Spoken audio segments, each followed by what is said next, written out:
everybody, I have a video for you today. It's my very first impressions video of the Revive Makeup Blending Applicator. It's the Beauty Pro Sponge.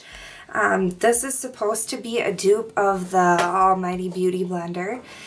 So I'm going to put it on my foundation on today using this to see if it really is a dupe of the Beauty Blender, because this one I got at Marshall's for $3.99.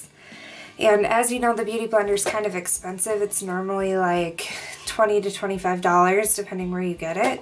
So I'm going to do a first impression video and let you know what I think of this one and if it's worth buying this one instead of the Beauty Blender. So I'm going to go get it wet and I'll be right back.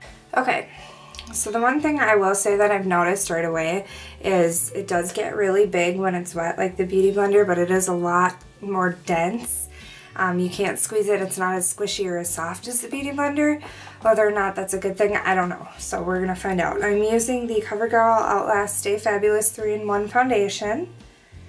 This is a great foundation for if you don't want to use a primer. So I'm going to put one squirt on my hand like I normally do. We'll put this on my forehead, through here. This is usually where I always start. It's definitely a lot harder on the skin. It's not nearly as soft as the Beauty Blender, but we will see.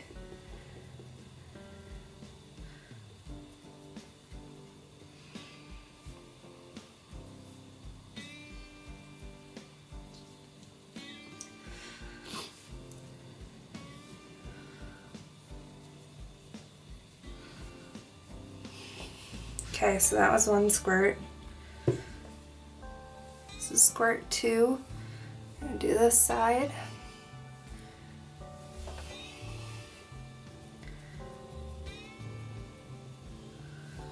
If you can, maybe you can hear this in the video, how dense it is.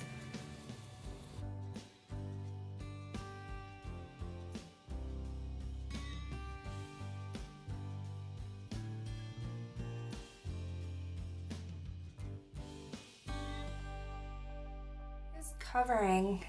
I don't know if it looks as natural as when you use the Beauty Blender, but I would say so far I'm not impressed. It's just so hard. Sometimes when I use the Beauty Blender on my face it actually feels good, like the nice cool water on it feels good on my skin. This actually is like, it's not painful. It's just really hard.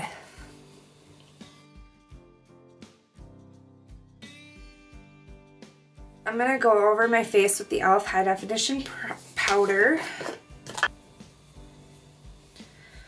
Ooh, in the hair.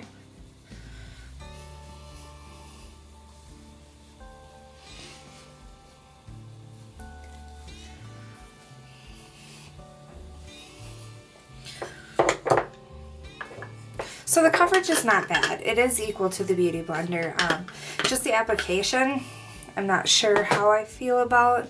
I feel like the Beauty Blender goes on a lot easier. I'm going to use the Too Faced Chocolate Solei Bronzer. Just warm up my face a little bit.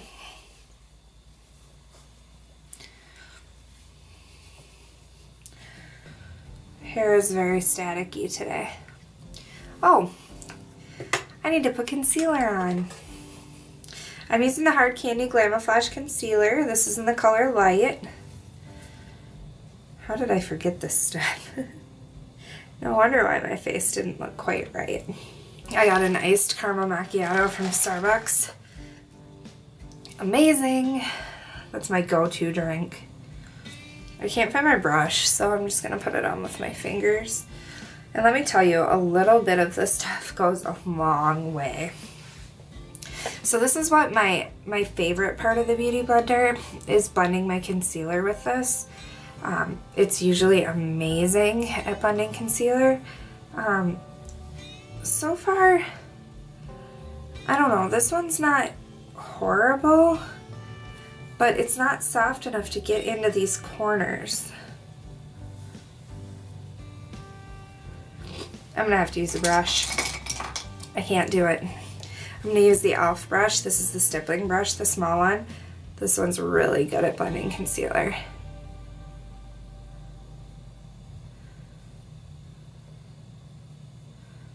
I just couldn't get in the corners with that.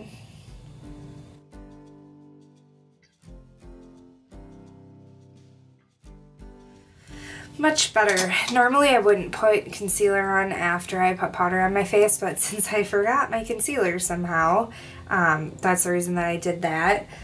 And then I'm just going to add some blush. This is the Tarte Amazonian Clay color, and this is in the color Blushing Bride. It's just a really pink, pretty pink color.